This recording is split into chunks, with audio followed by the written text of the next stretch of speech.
My fiance's family attacked me over false cheating claims. Now, they're all facing assault charges. I, 30M, a regular American guy working a stable office job, believed I had found the love of my life a year ago. We got engaged quietly, just family and a few close friends celebrating at a backyard barbecue. At first, everything felt straightforward. Her family seemed pleasant enough, maybe a bit opinionated, but I didn't mind. I shrugged off their subtle hints about my background or my modest income compared to some flashy folks they knew. I was happy to marry their daughter, and that was all that mattered to me. Then, a few weeks ago, everything changed. On a Sunday afternoon, my fiancée demanded we talk. She showed me a series of photos on her phone. Grainy, poorly lit images of me leaving a restaurant with another woman. I stared in disbelief. The woman in those photos was just a coworker I'd had lunch with. Nothing romantic at all. But my fiancée wouldn't listen. She called me a cheater, screamed that she'd been warned about guys like me. Her tone was vicious, as if every warm moment we'd shared had never existed. Before I could fully process what was happening, her father and two brothers stormed in. They accused me of playing with her heart, of using her, of betraying their family. I tried to explain the misunderstanding, show them text messages proving my coworker was just that, a coworker. But they wouldn't have it. Without hesitation, they attacked me right there in my own living room. Punches flew. A lamp crashed to the floor. I ended up bruised and bloodied, barely able to stand. They left me half-dazed, warning that if I came near their daughter again, they'd do worse. My fiancée stood at the door, arms folded, glaring like I was like some disease. She told me the engagement was off, that I was lucky they didn't break my bones. I was stunned. One moment I'd been planning wedding details, and the next I was facing a rage-filled family assault. Hurt and furious, I went to the hospital to patch up my wounds. The doctor asked if I wanted to report the assault. I hesitated, still in shock, but I knew I'd need to protect myself. I called a lawyer friend who advised me to go to the police and document everything. I filed a police report. The officers seemed sympathetic, took photos of my injuries, noted down names. They told me the investigation could take time, but I had a strong case. My lawyer said these were clear-cut charges of aggravated assault. I knew pressing charges would be no small thing. It would blow everything wide open. But after what they did, I didn't see another choice. A week passed in a numb fog of disbelief.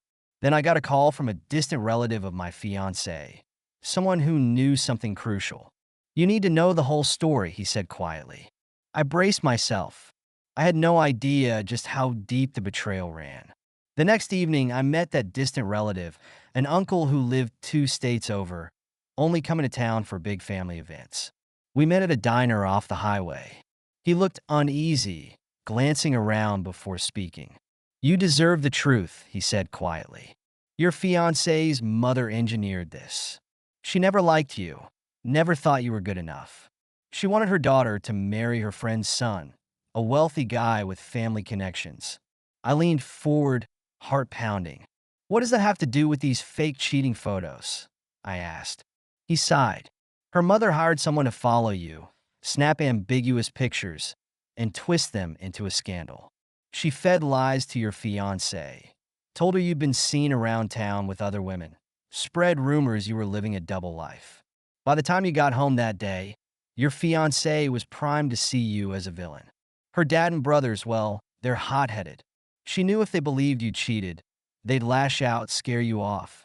I clenched my fists, anger burning hot. They planned this all to break us up, and now I had bruises to prove how well it worked. I asked if he had any proof. The uncle nodded, sliding me a USB drive. There were text messages I intercepted, sent between the mother and her friend. They talked openly about framing me. The mother's words were clear. She wanted me gone, so her daughter would be free to marry someone more suitable. Disgust rose in my throat. I thanked him and left, hardly tasting my coffee, focused on what I'd do next. Armed with these messages, I met my lawyer again. He listened, jaw tightening. "This changes everything," he said. "We can show conspiracy, malicious intent. It supports your assault case, proves you were targeted under false pretenses. He advised me to hand the evidence to the police. I did, and the detective's eyebrows shot up as he read through the transcripts. Now they had motive, planning, and a violent aftermath. The mother's involvement turned a simple assault case into something more sinister. A few days later, I got a call from my fiancée's father. He sounded nervous, contrite, saying they might have acted rashly. They wanted to meet me to apologize. My lawyer told me not to meet them alone. I refused. Then my fiancée texted me. "I'm so sorry. I was confused. Let's try again, please." Now that the truth was out, they wanted to patch things up, pretend nothing happened. Unbelievable. After smearing my name and attacking me physically, now they spoke of reconciliation. They must have realized the legal trouble they were in. I ignored them. My silence drove them to show up at my apartment's doorstep, knocking, begging. I didn't open the door, just called the police to report harassment. My fiancée called again, leaving a voicemail. I had no idea my mother lied. "Please understand, I was manipulated." Her voice trembled, but I couldn't ignore what she'd done, believing them without proof, turning on me in a heartbeat. I scheduled a meeting with the district attorney handling my assault case. He reviewed the new evidence and nodded grimly. "We can pursue not only assault charges against her father and brothers, but also conspiracy and possibly attempted extortion if we find financial arrangements tied to that arranged marriage plan." This was serious. Jail time wasn't just a distant threat. It was a likely outcome for them if convicted. The DA seemed confident. He had texts, a witness, the uncle, and my injuries documented by hospital records. The father and brothers had acted on a fabricated scenario, and the mother set it all in motion. As the legal gears turned, I found myself standing firm. My fiancée sent more messages, voice trembling in every voicemail. I was scared of my family. I didn't know what to do. "Please, let's talk." I listened in silence. If she truly loved me, why did she never ask for my side before letting them beat me? She had a moment to choose trust over blind rage, and she failed. Now, with the truth out, she wanted forgiveness. But forgiveness wouldn't heal my bruises or erase their betrayal. Her family tried a different tactic. A cousin approached me in my office parking lot, urging me to drop the charges. They made a mistake. He said, palms raised in a pleading gesture. "No one wants a court battle. Just let it go." I refused. A mistake doesn't involve premeditation, lies, and violence. The cousin hinted at compensation. "They'll pay for your medical bills, offer a settlement." I shook my head. I wasn't interested in hush money. They deserved a fair trial. And if found guilty, they deserved the punishment the law prescribed. Soon enough, my lawyer told me the police made arrests. The father and brothers were picked up for assault and battery. The mother was taken in for questioning about the conspiracy. The fiancée wasn't arrested. She hadn't directly assaulted me, but her credibility was shot. I heard that while under questioning, the mother tried to play innocent, claiming she only encouraged her family to protect her daughter's honor.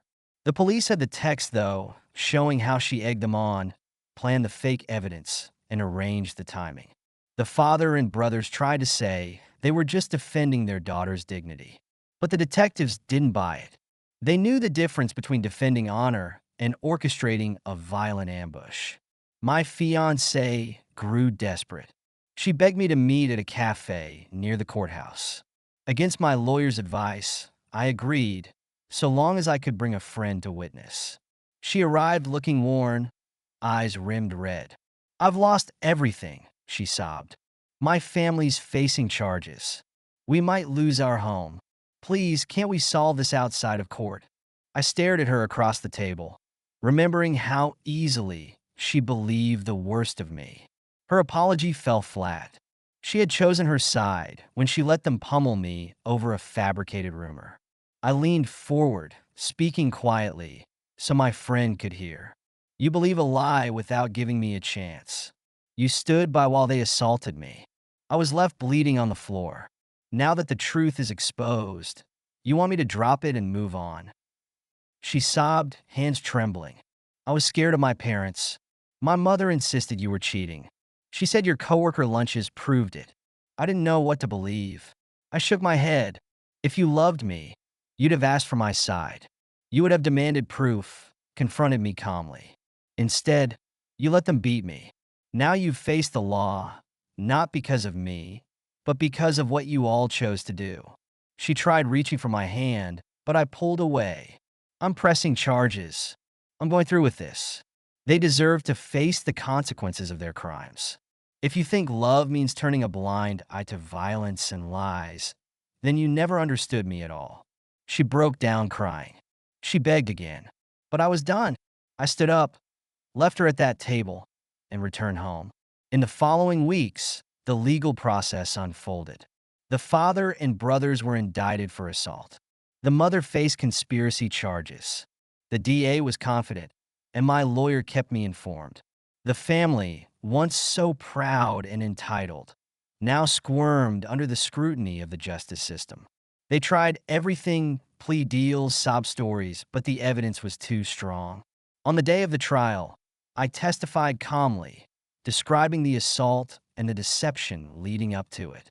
The jury saw the photos of my injuries, read the text messages revealing the mother's plan.